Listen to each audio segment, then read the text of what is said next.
Muzaffarnagar max super speciality hospital Patparganj ने आज मुजफ्फरनगर स्थित आनंद मल्टी स्पेशलिटी हॉस्पिटल के सहयोग से रेडिएशन ऑन्कोलॉजी ओपीडी सेवाओं की शुरुआत की। ये पहल शहर और आसपास के क्षेत्रों में कैंसर के मरीजों को विशेषज्ञ परामर्श और इलाज उपलब्ध कराने की दिशा में एक महत्वपूर्ण कदम है।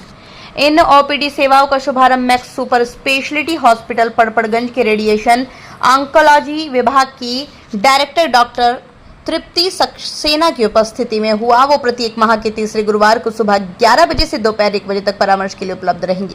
Max super speciality hospital Patparganj के रेडिएशन ऑन्कोलॉजी विभाग की डायरेक्टर डॉक्टर तृप्ति सक्सेना ने बताया, इन ओपीडी सेवाओं का उद्देश्य ऐसे मरीजों को सही सलाह मार्गदर्शन देना है जो कैंसर से जुड़ी संभावित लक्षणों जैसे कि बिना कारण गांठ बनना, उल्टी में खून आना आदि से पीड़ित हों। समय पर जांच और इलाज शुरू कराना ही इन सेवाओं की प्राथमिकता है। मुजफ्फरनगर में इन ओपीडी सेवाओं की शुरुआत max super speciality hospital Patparganj की कैंसर के उन्नत इलाज को अधिक लोगों तक पहुंचाने की प्रतिबद्धता का प्रतीक है। मैक्स हेल्थ केयर क्षेत्र में लोगों के स्वास्थ्य और जीवन स्तर को बेहतर बनाने के लिए आधुनिक गुणवत्ता युक्त चिकित्सक सेवाएं उपलब्ध कराने के अपने लक्ष्य के प्रति सदैव समर्पित है। कैंसर एक ऐसी बीमारी है जो भारत में काफी ज्यादा बढ़ रही है और करीब हर साल 14 लाख लोगों को कैंसर डिटेक्ट हो रहा है और ये नंबर दिन पर दिन बढ़ रहा है। मुजफ्फरनगर जैसे शहर में कैंसर के उपचार की कोई सुविधाएं नहीं है। मरीज को जैसे ही पता चलता है कि ये कैंसर होने का शक है या कैंसर है तो वो टूट जाते हैं और बहुत से मरीज ऐसे होते हैं जो शायद दिल्ली और या बड़े शहरों तक जहाँ इस उपचार की सुविधा उपलब्ध है पहुँच नहीं पाते हैं। तो हमारा मुजफ्फरपुर में ओपीडी शुरू करने का पर्पस ही यही है कि जो भी यहाँ के नागरिक हैं उन्हें अगर लगता है कि कैंसर का शक है या उनके जो डॉक्टर्स हैं वो उन्हें कहते हैं कि जी कैंसर की संभावना है, आपको आगे दिखाना है, तो वो आके हमसे संपर्क कर सकते हैं। उसकी जो शुरुआती जांचें हैं वो हम मुजफ्फरनगर शहर में ही करेंगे। एक जो उनकी आगे इलाज की पद्धति है वो किस तरह होगी, उसका क्या निर्धारण होगा, वो मुजफ्फरपुर नगर शहर में ही उनको उस कंसल्टेशन से सुविधाएं मिलेंगी। उसके बाद उपचार के लिए उन्हें दिल्ली आना होगा। एक बार उपचार पूरा हो जाएगा उसके बाद भी हमें जो कैंसर से पीड़ित रोगी है उनको हर 3 महीने देखना होता है, कभी कोई दिक्कत है तो देखना होता है।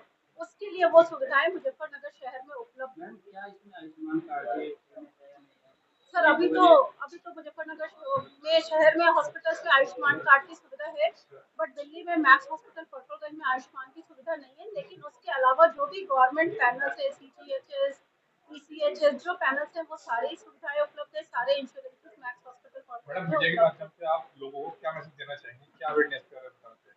तो मैं लोगों को यही कहना चाहती हूँ कि कहीं पे भी शरीर में किसी घाव का बनना, किसी गांठ का बनना, कहीं से भी ब्लीडिंग होना, कोई भी खाना खाने में दिक्कत होना, आवाज में बदलाव होना, तेजी से वजन का कम होना, भूख न लगना, ये सारे लक्षण कैंसर के हो सकते हैं। अगर बॉडी में कोई भी चेंजेस आ रहे हैं और उसका उपचार करने से भी 7 दिन, 10 दिन, 15 दिन में अगर वो ठीक नहीं हो रहा है तो हमें तुरंत डॉक्टर से संपर्क करना चाहिए और आगे की सलाह लेनी चाहिए।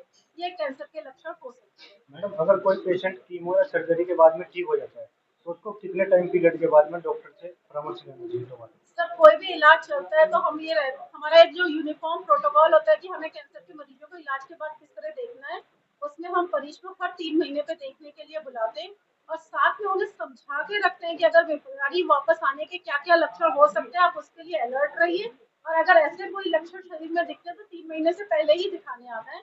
बट अमूमन जो मरीज ठीक रहते हैं उन्हें भी हर 3 महीने पे आके दिखाना होता है। उसका बचाव भी तो होता होगा ना, ऑपरेशन आपने बताया कि सर्जरी है तो उसके बाद बचाव क्या करना पड़ता है मरीज को? सर उसके बाद जैसे मैंने बताया कि आपको एक हेल्दी लाइफस्टाइल फॉलो करते रहना है, रोज 30 से 40 मिनट व्यायाम करना है, अच्छी डाइट लेनी है। इसके साथ ही साथ आपको शराब, तंबाकू किसी भी फॉर्म में, बीड़ी, गुटखा, तंबाकू और स्मोकिंग किसी भी फॉर्म में नहीं करनी है और ना ही घर में अगर आपके मरीज है कैंसर का तो घर वालों को भी नहीं करनी है, बिकॉज कहीं ना कहीं उसका धुआं आपको हार्म करता है।